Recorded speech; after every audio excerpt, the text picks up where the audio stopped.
All right, let's get to our next discussion now. Nigeria Air, unveiled by the administration of President Muhammadu Buhari and launched in March, is yet to begin operations.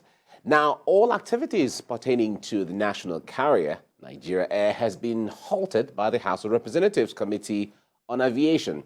Now, the House of Representatives want a comprehensive probe to be carried out on the entire transaction by the new administration of President Bola Ahmed Tinubu.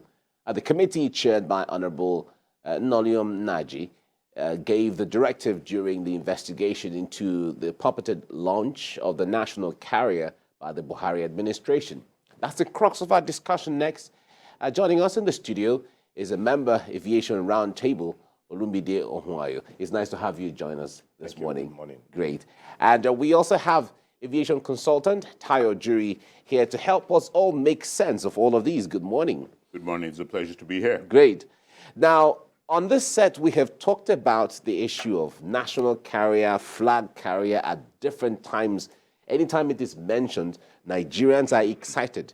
But when you come, you give us expert advice. It is not necessarily the way Nigerians will be excited. Just to see a plane flying with Nigeria Air, with the name Nigeria on it, Nigerians are satisfied.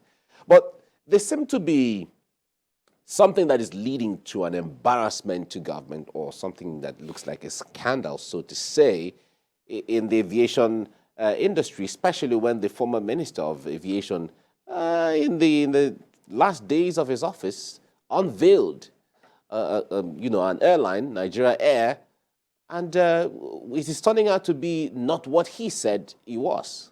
Let me start with you. Can you give us an idea of what this is all about? Because the House of Reps is raising eyebrows. It's not, thank you once again. It's a pleasure to be here. It's not just all of a sudden. Okay. It didn't just happen on the twilight. It's something 7 years going. And like you rightly said, I've not been a huge proponent of the Nigerian Air project, or what you call the Nigerian Air project. I'm a great proponent of what you call the flag carrier. Okay. All that needs to be done is to ensure the government should not be in the business of managing business. You've heard that several times, and we're seeing that really unfold. It's unfolded in the banking sector, telecom sector, even in the media sector. That's why you've evolved, and that's how you came to be.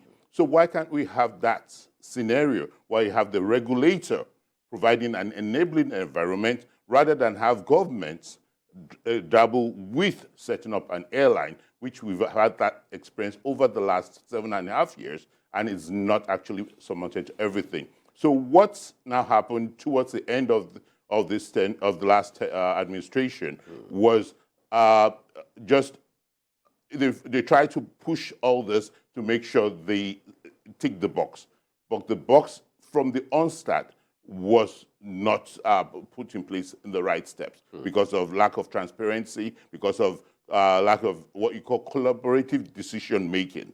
Because there are a lot of stakeholders within the aviation sector.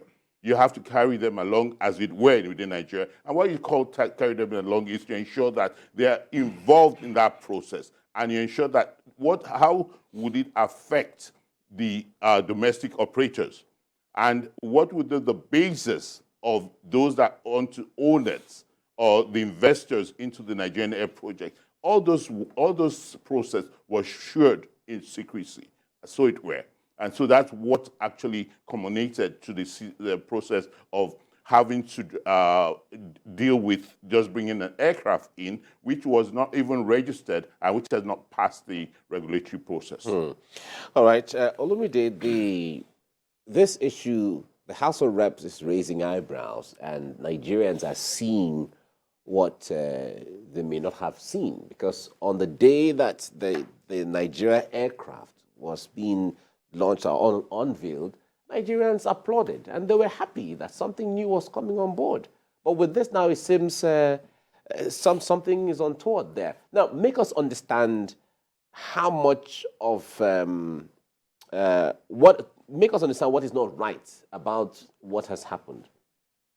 I think I'll take it from your from your comment. Nigeria had seen what the House of Representatives had not seen.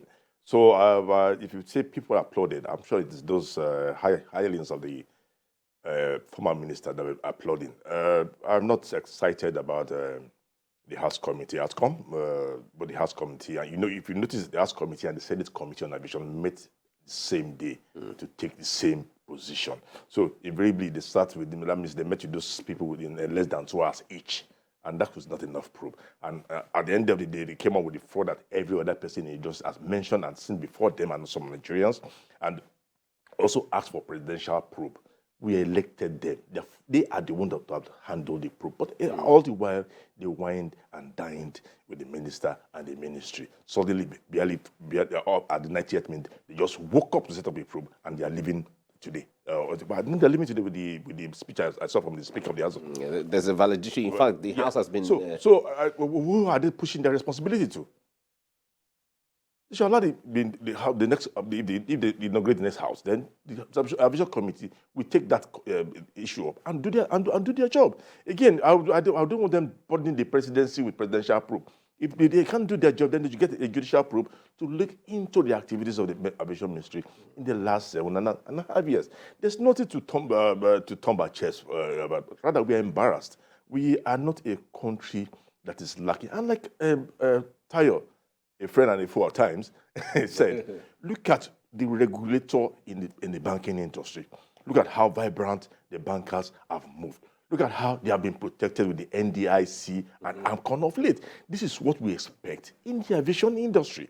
And again, we've had arguments saying this is the best processed and arranged and packaged national carrier project. Well, we ended on May 29th. It told the whole world that Nigerian Air will fly, not static display. Came and Chikwe brought an aircraft and they started to play Nigerian world. The former one, Stella took an aero aircraft, painted it into a Nigerian air project. So they've had static display. So on living, he has only done what the others have done in the past, providing an aircraft with static display. But the difference is that all the others did not have the account of money that was spent on this project. We unveiled the logo and every other thing 2018 in Farnborough, London. In London. We've discussed it here before. Of course, we did. Yeah, 2018. So what are you unveiling again? You're unveiling another person's aircraft for us just because it has the Nigerian air sticker on it? Well, we're badly deceived. No matter what they want to say, we're badly deceived. It was a poorly done job. And I think it is not going to put every other thing on the roadmap that are falling along that line of this launching and taking, because it was eager. They were taking everything. MRO, 100%. Let us say the MRO is 100%. Aerospace University, 100%. They've ticked it. Air leasing company, they've ticked it. Now the air leasing company cannot even provide one aircraft for this new airline. And telling us that you were going to fly on May 29th when you were still in stage 1 of the 5 stages of the air operating certificate process. Man, what else?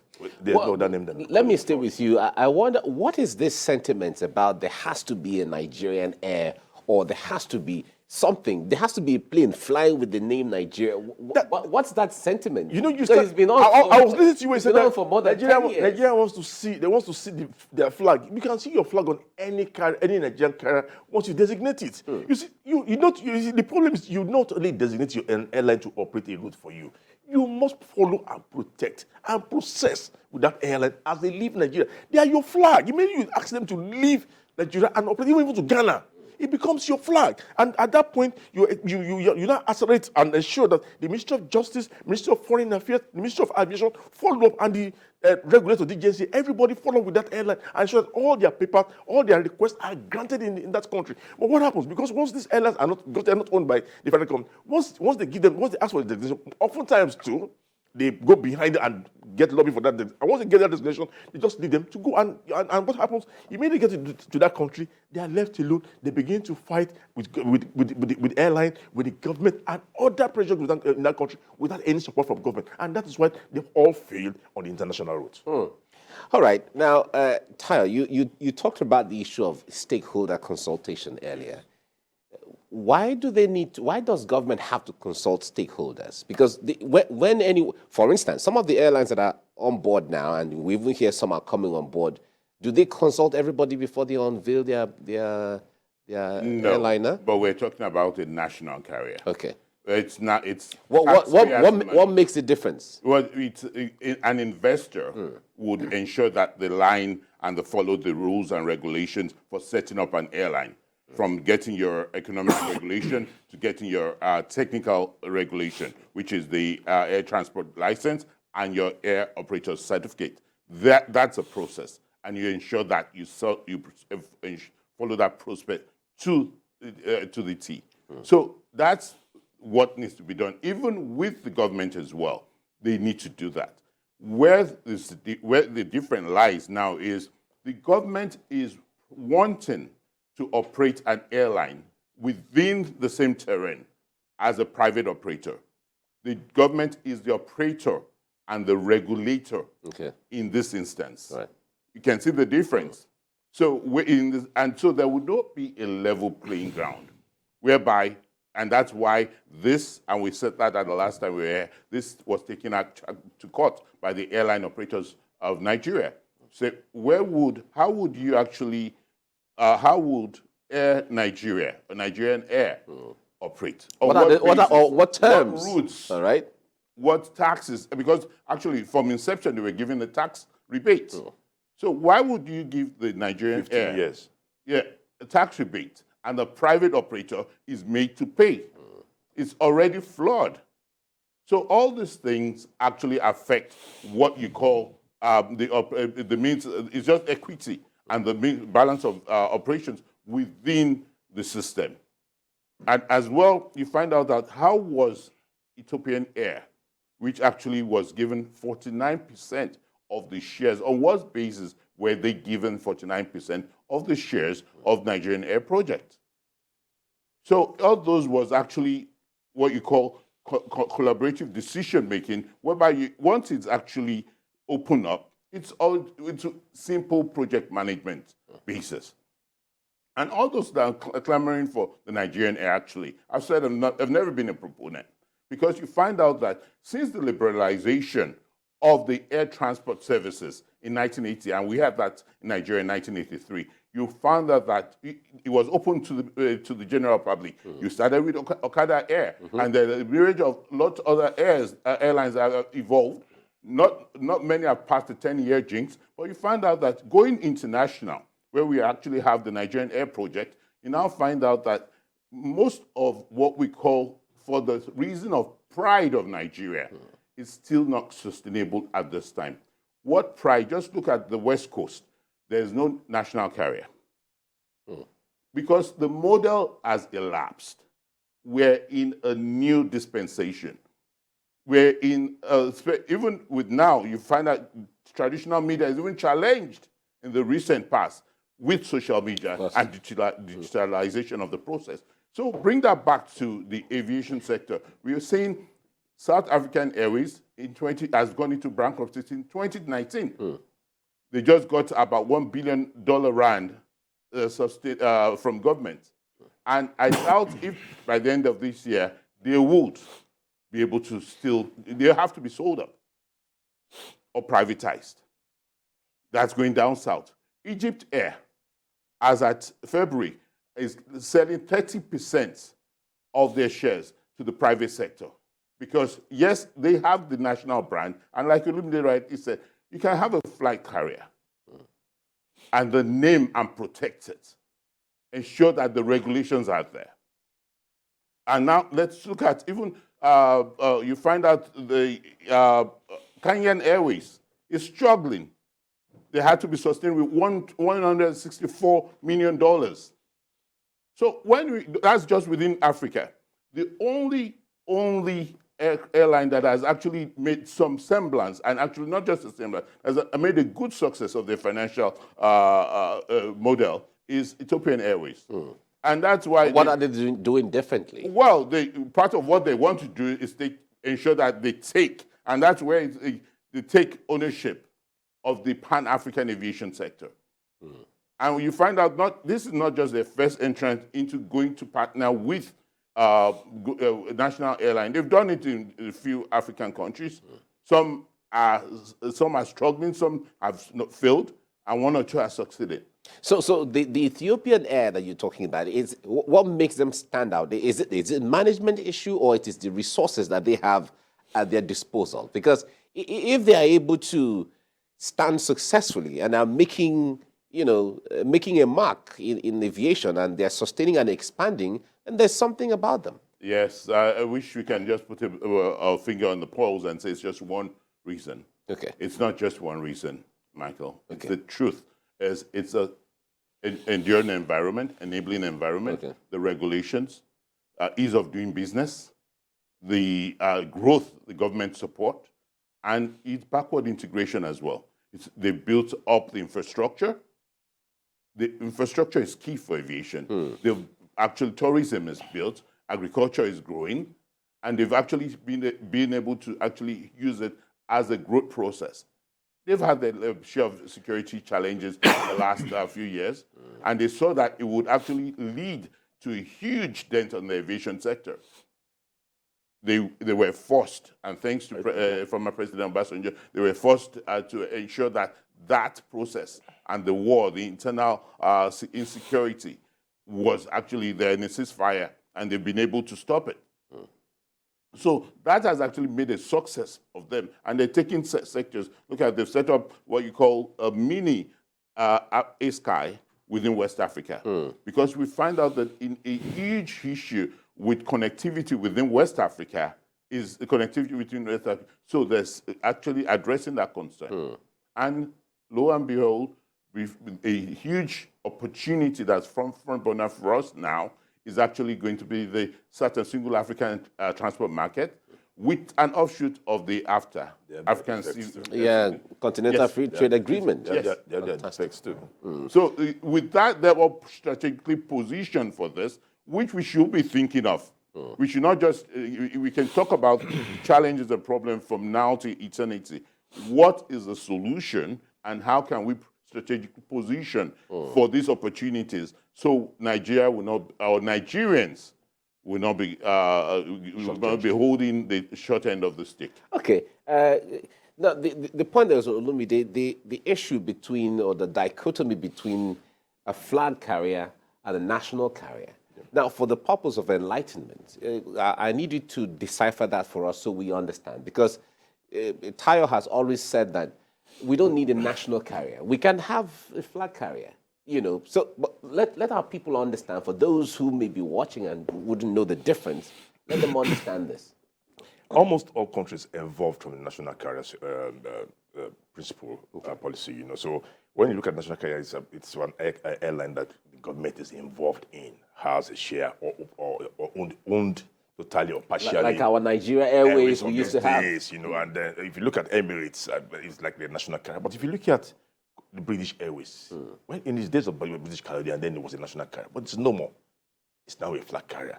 America does not have any national carrier. And they have vibrant flag carriers that are flying. So if one is not owned by government, and because the major carrier of that country, it moves to be flag carrier. Now, once you ask an airline to leave your country to a place, I know I've had issues with that definition, to go to a place. If I ask Tayo Airlines to leave Nigeria to N'Djamena, Chad there, it becomes your flag on that route. He cannot go on his own. If it was a charter flight, yes, he went as Tayo. But the minute you say, Tayo, you are designated to operate the Lagos-N'Djamena flight, it becomes your flag on that route. And you give him that support and protection that I highlighted earlier. But see, like you said, nobody wants the national airline, national carrier again because of what we have seen in the past. And we have looked at the other sectors of the economy, like you highlighted earlier, that they've all grown without government intervention. Is it the banking industry? Is it the media? So what is holding Nigeria back? Now, since the COVID came, after the US, Nigeria is the second country with the highest number of airlines that have come on board. Now, and if you look at since when the former minister came, the last 7 years, let me list the airlines for you. Ibom Air came, Green Africa, yes, United Nigerian Airlines, ValueJet, Rano Air has just joined, and Benin Airline. That's about 6 airlines. Now, in the last 7 years, you had all the government power apparatus, you had the ICRC, everything behind you, and all the dollars and London and going to Dubai and everything, and yet you could not, all you could give us on the 29th, after 7.5 years, was the static display of Ethiopian Airline aircraft, crewed by Ethiopian. You know they did not open that aircraft. Because if you have opened that, you have seen that the cabin and the crew are all in Ethiopian colors. And to tell me that, yes, that was, to tell us that was their contribution, bringing their own aircraft here.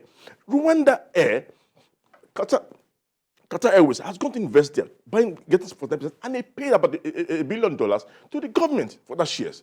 What have they brought? What has Ethiopian Airlines brought into the Nigerian economy for us, rather than to exploit? And you see, yes, they're a successful airline, and they're successful because they have looked at it. This is generating revenue for them, and they're doing everything and Nigeria is a major hub. To protect that airline as it continues to generate money for them and with their coffee market. So they don't have a choice. Maybe because we had so much money from oil, we did not take the airline industry serious. But again, have they always been a success story? You just highlighted. They're number 6 or 7 African countries: Malawi, Democratic Republic of Congo, Zambia, Togo. About 2 of them have failed. And what do they do in those countries? They take over their domestic market. Most of those, almost all of them, don't have a domestic airline. So they are the one operating their domestic flights. So when they operate, they bring the passengers to the capital city, and Ethiopian Airlines lift them from there to the point of destination outside the country. And that's good business for them, because at every point, and that's why in all these airlines, they have the MD, the director of finance, all are owned by them.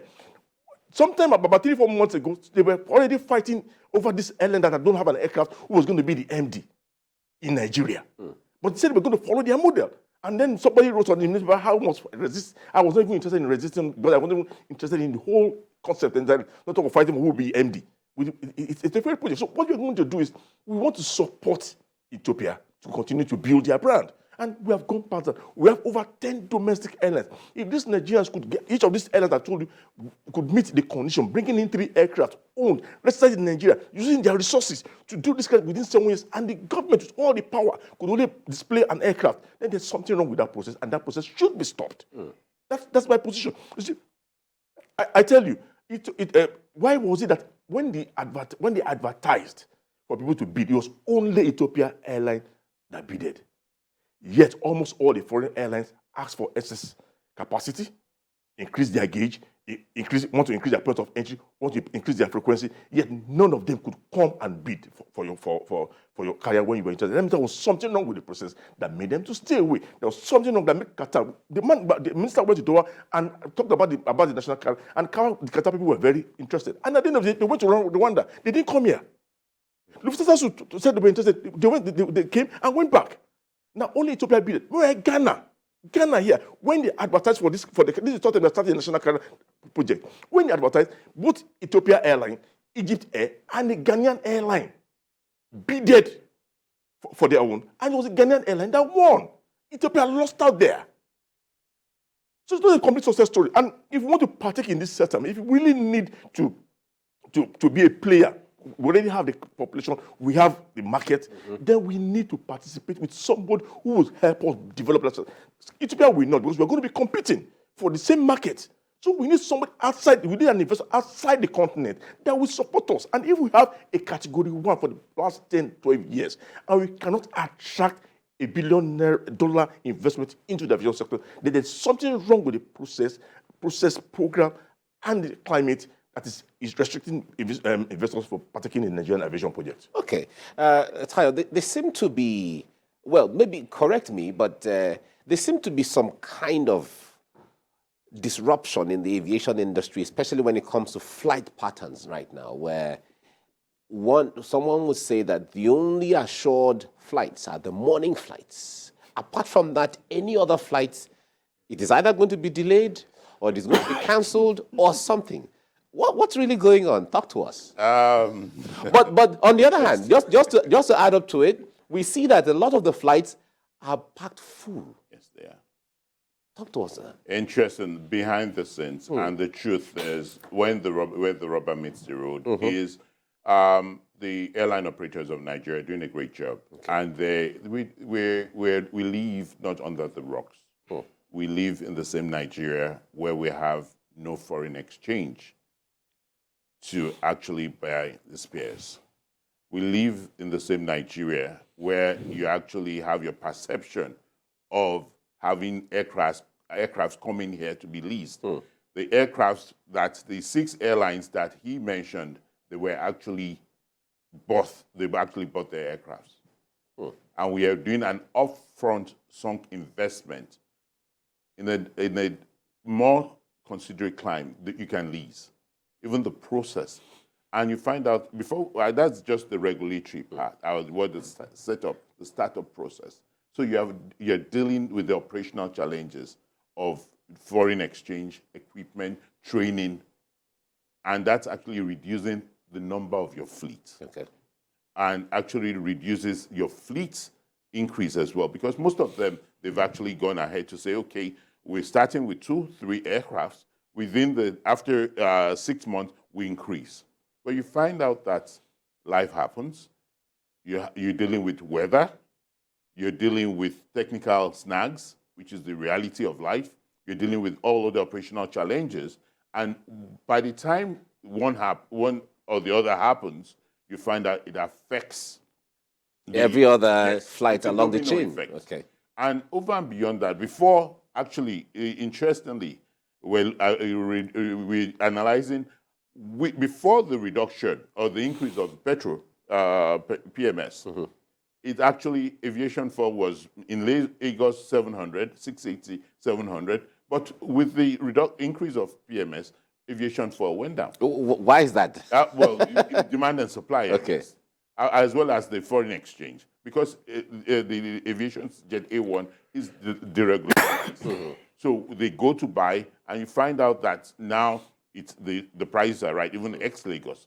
So the price. So it's better now with the Jet A1 fuel. Yes. Because there was a period of time, in fact, we had you on the show where some aircraft had to go to Ghana to refuel before they come back. And you find out when they're making their announcements as well, they actually are talking about due to lack of Jet A1. Over and beyond that, so there are a myriad of factors which you can address. There's what you call the passenger issues. And it actually came up even within the recently concluded IATA annual general meeting, which was held in Istanbul last Monday and Tuesday. Okay. A lot of passenger disruptions within the sector. You have lots of issues whereby the passengers are actually destroying airline settings, airport equipment, and this actually, or they just go and block the aircraft. And this actually affects the other flights as well. So, but what most airlines have been able to do now is, one, address this with communication. Address with we have a consumer protection department. Within 2 hours, 3 hours, if it's actually supposed 45 minutes, they address the concerns of the passengers, because you want to fly because there's an urgent need, and because of the speed, the safety, and the need, rather than go 6 hours by road. So that's been addressed at the moment. But over time, you're having lots of airlines put emphasis on what you call the OTP, the operational performance, on-time performance of the airline. So they're able to say, yes, despite the challenges, I'm able to measure, and it's called being smart, being realistic. I'm able to measure what has actually made me delay in the last month, and they address those things to actually ensure that they pass the information to the regulator as well as the passenger, so that they can be able to provide better service in the preceding months. Okay. Now, Olumide, the way many of the aircrafts are packed full tells us that the aviation industry is bubbling. Recall the days of COVID. There were projections that before the aviation will bounce back, it will take maybe between 5 years, and all of that. But it seems what we have now is an explosion. From what I observe, I may be wrong, but enlighten us in that. No, you're not wrong. Even the last IATA report talked about it, that the domestic market has bounced back fully and faster than it was projected. And you don't need a soothsayer to tell you, with the number of airlines that are coming up, shows that there's something they are seeing, their potentials they're seeing, and they can capitalize on it. Again, we have the security challenges that is pushing people to use the air transport mode now. And irrespective of what the cost is, they would rather want to fly than risk paying for ransom, being paid for them. So that has also brought. But I don't want the industry to take advantage of that without building on it, and like he had analyzed. Now, with the deregulation of the PMS now, we expect more passengers to come and join the air transport. So with that, we now begin to look at how airlines can now begin to do some segmentation between the traditional flights, low fares, those are the kind of things, models we expect some of the airlines to do that, but they cannot do it alone. And that's why the OTP is talking about is not only the function of the airlines. Luckily, the new airlines they're voluntarily reporting their OTPs on social media that this is what they've achieved. Even when we see that the numbers are low, we query and say, why are you having this low number? This is the job of the regulator. They're supposed to be putting these operators on the tools and bringing this up. But again, because everybody's involved in this delay, you cannot only hold the airlines. You have to hold the airport authority. You have to hold the regulator. Because when you speak to the airlines, they've listed about 16 to 17 items that are causing delays. And when you look at those items, some of them are not within their schedule, including the presidential movement. Where the airspace should be shut down. And because this aircraft does not operate Lagos Abuja Park. So if you delay that, no, this aircraft goes Lagos Abuja, Owerri. Exactly. So once you delay because of the presidential, then every other it cascades. I see. It cascades. Okay. And at the end of the day, the delay just goes like that on, and at times it must spread into the second or third day. In between, then you hear there's a strike or there's a security breach somewhere, and the airport is shut down for another 1 hour or the wrong way. So, but we all need to work towards how to improve the on-time departure, and it cannot be the function of the airlines alone. But you must put some fire beneath the airlines so that the airlines will begin to speak out. And as they begin to speak out, what the regulators will also be giving us daily or weekly data of airlines who depart on time and those who don't depart on time. So with that, you're putting more pressure on the airline and you're bringing more efficiency to the system. Now, Tayo, let's talk about the fares. The fares, the airfares seem to be a little on the high side in comparing them with maybe sometime last year or 2 years ago and so on. One would imagine that demand and supply, the moment there's competition, the prices should go down. But the prices seem to be up there. We're highly dollarized. 80% of our cost of it, if not 80, actually 90%, and I dare say, is dollarized. From the aircraft purchase to the repayments, which is your main assets, even it depends when you start doing regional. Your navigational and operational charges are dollarized, foreign exchange. And you find out your training and your spares, which you must have, and your maintenance reserves is all dollarized. Because the pilots, the crew, actually have to go for training periodically. Because safety is the core basis of aviation. So all that put together is where the cost actually, and truthfully, he did mention something about what you call the low-cost carriers. Can we achieve what I call it the Indian model? Because we have the population, we have the size. And therefore, we have the market. Yes. Can we, domestic market, can we achieve the Indian model of being able to transport? No, we cannot. Because the cost of operation and all the equipment is dollarized.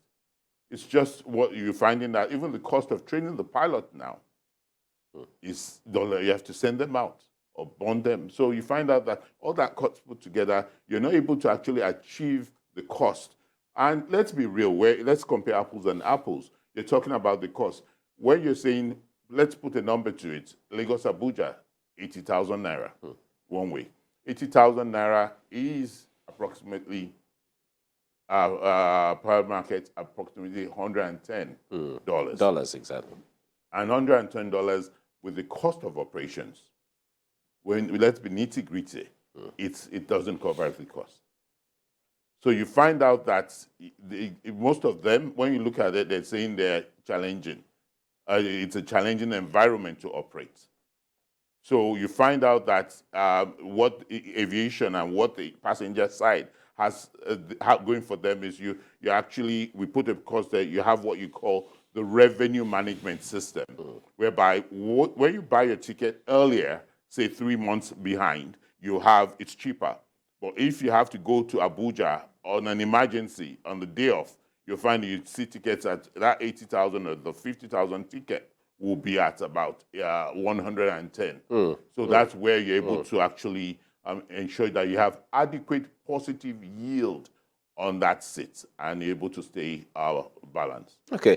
Olumide, you have mentioned the issue of government creating an enabling environment. What would be an adequate enabling environment so that when we talk about the aviation in Nigeria, everyone can be proud of it? But if you look at the last analysis on the on-time performance, I said it is not only the airlines that have issues here, that almost all the service providers who are mainly government agencies have a role to play in ensuring this. So what I would advise right now is that there are a multitude of problems in the industry, and I have no joy in seeing the new minister coming or whoever is coming to head air transport would come in and have it and say, okay, I'm coming, let's just close the book and just move. You can't move. If you want this industry to move forward, then you need to go and review what has happened in the last 7 years. They need to look at the roadmap completely, see how it can be fine-tuned, or if it has to be deleted, it should be deleted. They need to look at the agencies, because what has happened in the agencies who are providing services is that instead of helping them to build efficiency, they employ more people, and not professionals, but just ordinary people that were stuck in all this in these agencies, and the federal character principle was not followed. So they've put a lot of baggages on the agencies, which will also affect the efficiency. So as the agencies are fighting to see how they can survive, the unions are asking them to meet the consequential adjustment. And with this new PMS regime, you need to talk about the salaries, and you cannot do that with the baggage they have. So we need to first come and audit both financial and staff of the agencies, prepare them for efficiency. As you're also doing that, you begin to address the issues of taxes and charges that's been done. Again, some of the other effect the dollar is talking about is not within the purview of the aviation industry. It's for the government, and I'm happy to hear that the president has said he was going to work on the single market, and that is beautiful. And we also need to address the issue of the trap funds. It's affecting us internationally. Airlines, Nigerians are going to neighboring countries. Other international bodies have seen what we have done with the trap funds, and they're setting big barriers in insurance, in financials, in buying and selling, big barriers for our airlines and our players within the industry because of that record. So we need to clear that so that we can return to that international community and get the appropriate credit rating that will bring the prices down and ensure compliance and improved investment. But most importantly, we must ensure that corporate governance and adhering to agreement, which has been a problem, must be fixed. Because when you fix that, people will not take you seriously. People will not want to come to you, and we must address that as we go along. Okay. Tayo, another issue is the way our airports are. I recall we've talked about this so many times. Some people have advocated the need to concession. You know, in the airport himself. you fly to from Jomo Kenyatta Airport or Kotoka Airport or even Rwanda or Otambo Airport, and you're seeing things that way, and at the moment you land into Nigeria, you see the sharp difference in the aesthetics and how things are functional and how things are not functional and so on. Talk to us, what would it take to upgrade our airports to that level where Nigerians, you can fly from Nigeria to Dubai and you say, well, I can't see much difference. I think it's due to your lack of sleep. Maybe it's jet lag. That's when you get here, you can see. You can't feel the wow factor. You can't see the sense of place. You can't see the air conditioning. I don't think I'm the only one with the lag. And the odor. You can't feel. I don't think I'm the only Nigerian with the lag. I don't think so. You can't feel the baggage handling system setting out the bags within 5 minutes. Wonderful. Wonderful. 5 minutes for business class and 15 minutes for all passengers. Hey. You can see all that when the passengers are coming out. They don't have to open their bags. I wonder why you can't see that. I need to wake up. Maybe I'm sleeping. But on a more serious note, it calls for a lot of. You forgot to add the filling of the health form. Yes. No, exactly. Exactly. And then just if you cannot fill it, you must bring us something to. And just to add this, when you land and then you've claimed your luggage and you're going, they have to cross-check that's tag to be sure that. Yes. Why do you do that in Nigeria? It's only because you're jet lagged. Someone else takes the other person. But on a more serious note, we are in 2023. And aviation is not just a Nigerian aviation. It's a global environment. Exactly. We need the infrastructure. Yes, it's part of what's the roadmap, which was actually the way to it. Again, government does not have the money to actually address and build this equipment or the terminals.